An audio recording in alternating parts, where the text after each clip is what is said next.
Hi guys, hi everyone. I hope everyone's coping well.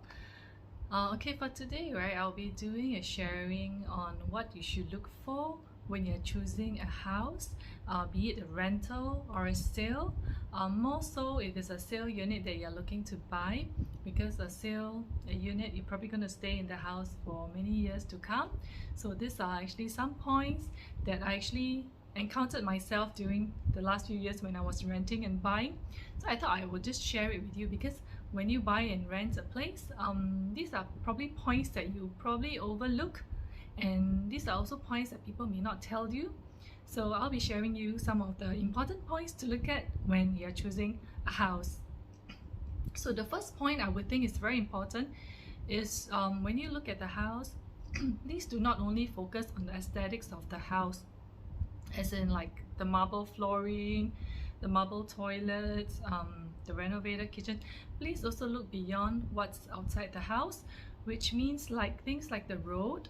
So if there's a road outside the house, you might want to consider whether you can tolerate the noise level of the traffic.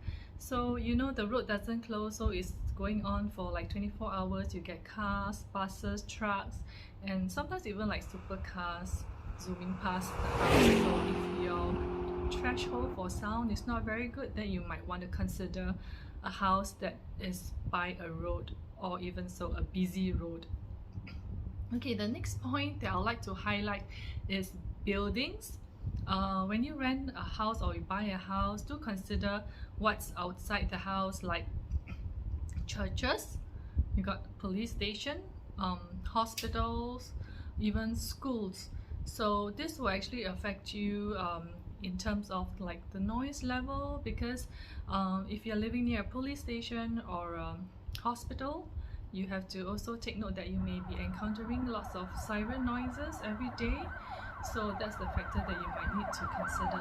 And then for schools, there'll be ringing bells, there'll be teachers talking, there'll be PE sessions outside the field. So these are points that you need to consider if you want to sleep late. And you know, schools open pretty early. They start PE sessions like from like 8 a.m. So that will probably affect your sleep if you're still sleeping. So this is one of the important factors as well. So the next one is construction. Construction, whether is there any nearby construction? Because if there is, right, then very much so that you'll be affected by the noise of the construction. There'll be building a foundation, there will be pounding sounds, it'll be very dusty, it'll be very noisy, and it goes on from usually like Mondays to Saturdays.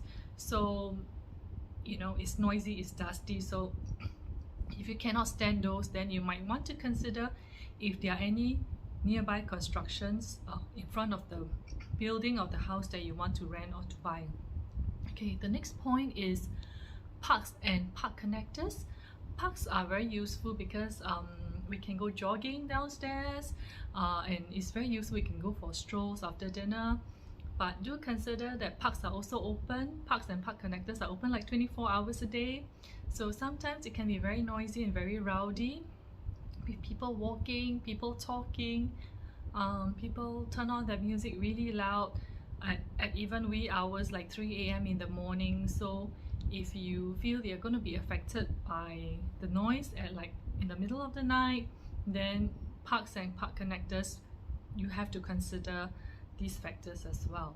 Okay, and the next one is facilities. If you want to be in front of a facility, like sometimes you like to be in front of a swimming pool because it looks very resort. Your house will look very resort when you're in front of the pool. So do consider that being in front of having a pool view is very nice. I've experienced it before because I bought a house. I stayed in a house for 7 years with a pool right in front of my doorstep. So it's really very nice because it has got a very resort feel. So I like being near the pool because I swim every day. So the drawback is pools open up very early in the morning every day, and especially the weekends when you need to sleep, you may need to consider, because there are kids having swimming lessons, or there are kids playing at, you know, really early in the morning like 7-8 a.m. by the pool. So you need to consider if you're still sleeping over the weekend, your sleep will probably be affected by, you know, kids screaming, shouting, playing, having swimming lessons. So you might want to consider this factor as well. It looks very nice, but do consider the noise level in front of a pool, or even the tennis court. Tennis court opens very early as well, so if you can't stand the sound of the ball pounding here and there, then you might want to, you know, consider tennis courts in front of your house as well.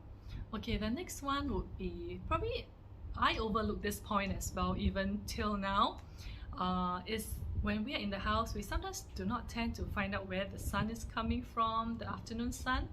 So do bring along your phone and incorporate the compass inside your phone. You can download the apps. You can check the direction of the afternoon sun, which is the west sun. So just point your compass at the window areas of the house, especially your bedrooms, living and your dining area, and see where the north sun is coming. So anything from west sun, northwest sun and southwest sun is going to be quite hot. So you might want to consider the direction of your bedroom facing as well. So if it's this facing west, northwest and southwest, you want to see whether you can actually endure the heat, because Singapore is quite hot throughout the year, and also maybe your aircon will be quite expensive because you probably need to turn it on like every day. So this was one point that I actually overlooked when I was renting my house. I actually focused on the inside of the house aesthetics, and I forgot to check where the sun is. Only after I rented the house, then I realized, oh okay, my house is actually a direct northwest facing, where most of my bedrooms are facing that direction, and my living and dining as well. So it's really very hot throughout the year, and our aircon bills are actually quite high because we actually have to turn on the aircon throughout the day. Yeah, so do consider this as well. Yeah, I forgot all about it. And the next point is, if your house you're planning to rent or to buy, is it facing an empty plot of land? So you may have a very nice grass patch in front, but if you are looking to buy or to rent, you might want to check the URA website, the master plan, the latest master plan, which you can download from URA's website, and check what is slated to be in front of that house. So if it's already slated to be like a condominium or building, commercial building, then you might want to consider buying or renting, because over the next few years there may be a construction coming up in that piece of land. So actually I overlooked that point as well when I was buying my first house. It was in front of the golf course, and then it had an empty plot of land in front. So I was so excited about the house because it looked so nice and renovated and modern.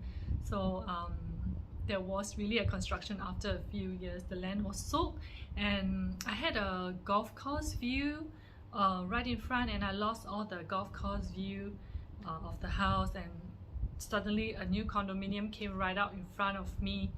So you know, that was what happened. So if you are looking to buy, especially buying is I know is probably one of the hugest investment in our lives.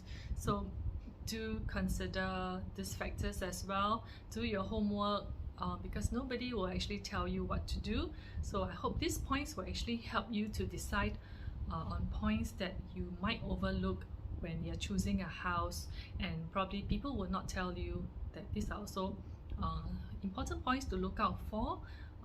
So do your homework and do your own checks. Walk around the surrounding area if you like, to find out more on, you know, like the noise level, what's coming up in this area and things like that. Then you will probably not caught in a situation where you've bought a place and you realize that the traffic is really heavy, or there's a condo coming up right in front of you. I don't think any of us would like to have this kind of rude shock when we invest in a property. So I hope these points are useful to you, and if you like what you watched today, please help to like and subscribe to my videos, and I'll try to make more useful videos for you all as well. So I'll see you all in the next video. Bye!